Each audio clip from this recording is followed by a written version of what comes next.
The Talking Corpse, Abandoned Hospital. Deep within a desolate forest, there stood an abandoned hospital, long forgotten by the world. Once the largest hospital in the region, it was devastated by a horrific fire that consumed the entire upper floor, leaving countless patients and medical staff to perish in agonizing pain. Since then, no one dared to venture near, haunted by stories of anguished cries and restless spirits wandering through the night. A group of friends, Min, Lan, Tung, and Hoang, decided to explore the abandoned hospital after hearing the chilling tales from the local villagers. None of them believed in ghosts, dismissing it all as exaggerations and superstitions. That night, under the dim light of the moon, they made their way to the hospital. The rusty iron gates creaked eerily as they pushed them open, revealing a scene of utter decay. The walls were crumbling, the hospital beds rotting, and the hallways stretched out into endless darkness. The air was cold and damp, thick with the stench of mold and death. "This place, it's creepy," Lan whispered, her eyes darting nervously around as if something was watching them. Min, leading the group, tried to appear calm but couldn't shake the growing unease that gnawed at him.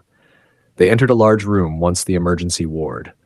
On the blackened walls, scorched by fire, a faint red message was scrawled: "They did not rest in peace."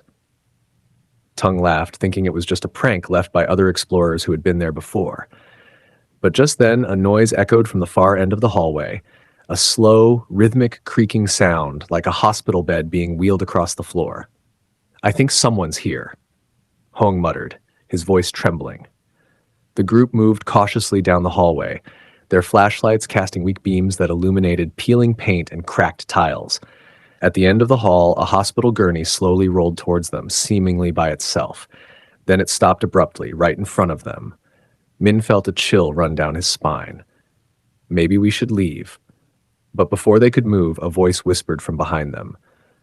"Help me, please, help me." It was faint, filled with bitterness and despair, and seemed to come from deep within the walls themselves. Lan turned around, but there was no one there. Suddenly, a metal door nearby swung open with a loud bang, as if pushed by an unseen force. Inside was a dimly lit room, scattered with old, tattered bandages, and in the center was a rusty hospital bed, still intact. Someone just spoke. Lan's voice quivered as she pointed toward the bed. In the middle of the bed, a shadowy figure began to form. It was the shape of a woman, her skin pale and her eyes hollow. She wore a torn hospital gown, her body still wrapped in filthy bandages. But the most terrifying thing was her head, tilted at an unnatural angle as if it had been twisted until it broke. "You've come," the corpse spoke, its voice cold and hollow, chilling them to the bone. Everything around them began to blur like a nightmare coming to life. Min took a step back, his legs trembling. "I was never allowed to rest. You will pay for what you've done." The voice echoed from all directions in the room, filled with anger and sorrow. Without warning, the ghostly figure reached out and grabbed Lan, pulling her to the floor. She screamed, struggling, but the corpse's icy hand clamped around her throat, draining the life from her. "Help me," Lan gasped, her face turning pale as her strength faded. Her eyes rolled back, and she went limp as her last breath escaped her. Hong, unable to take it anymore, turned and bolted for the stairs. But in his panic, he tripped and tumbled down the cold steps. As he stood up, shaken and bruised, he saw them, shadowy figures slowly advancing toward him, their faces twisted in pain and anger. "You can't escape. No one can escape." One by one, the friends fell, claimed by the vengeful spirits trapped within the hospital's cursed walls. Their whispers filled the air, echoing like voices from the grave. Min was the last one left, desperately running towards the exit. But as he reached the iron gates, they slammed shut with a deafening clang. He turned around, coming face to face with the talking corpse, the woman who had died long ago but whose rage lived on. Her hollow eyes stared into his, and her mouth twisted into a crooked, haunting smile. "You're the last, and now you will stay here. Forever," Min screamed, but no one could hear him.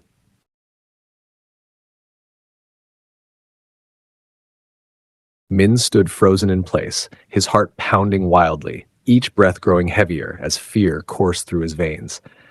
The corpse of the woman, with her blank white eyes and twisted mouth, slowly moved closer, each step deliberate yet haunting. Every footfall made a soft, tearing sound, like fabric being ripped, echoing through the dark hallways of the abandoned hospital. What? What do you want? Min stammered, his voice trembling, betraying the sheer terror that gripped him. The woman stopped, her hollow eyes staring straight into Min's, as if she could see every shred of fear within him. I want them to pay. I want you to pay for everything you've done. Her voice seemed to come from everywhere at once, not from her twisted mouth, which curled into a sinister smile. Min was confused. I didn't do anything. I'm not involved. I only came here out of curiosity. He backed away slowly, his body pressing against the cold iron doors, desperately searching for an escape. But the door was locked tight, and every exit seemed blocked. Curiosity? She whispered, her crooked smile widening even more. You're all the same. Curious about my suffering, but no one cared when I needed help. You come here to toy with the misery of those buried in this place, and now you must pay the price. Each word felt like a sharp blade cutting in Min's mind, heightening his terror. He tried to retreat further, but the space around him seemed to darken.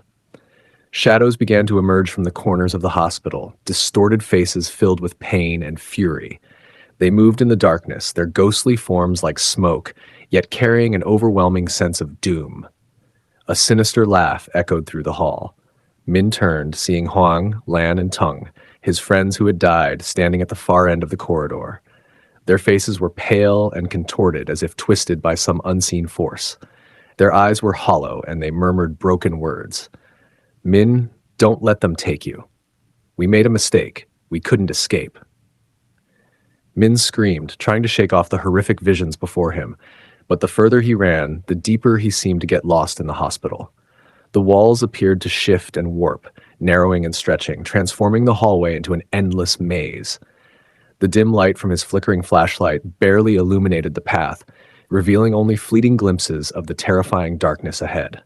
The voice of the dead woman followed him, whispering as if it came from inside his head. You cannot escape, Min. In this place, we are all bound by the sins you brought here.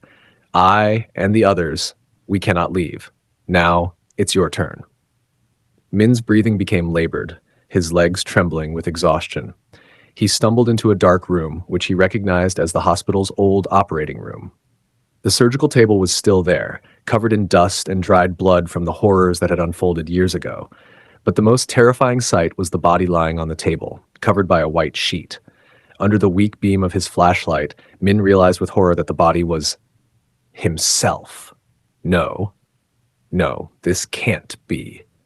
Min gasped, stepping backward in disbelief. But before he could turn and flee, the sheet began to move. A hand slowly emerged from beneath it, pulling the cover away, revealing the twisted, lifeless face of Min, with its blank eyes and a grotesque smile. Hello, Min, the corpse spoke, its voice rising from the lifeless body, pulling Min deeper into despair. It's time for you to stay with us. The hospital's flickering lights flashed once more before plunging the room into complete darkness. In the suffocating blackness, only the eerie sound of laughter remained, echoing from the lost souls buried deep within the hospital's walls, silently waiting for another victim to join them in eternal torment.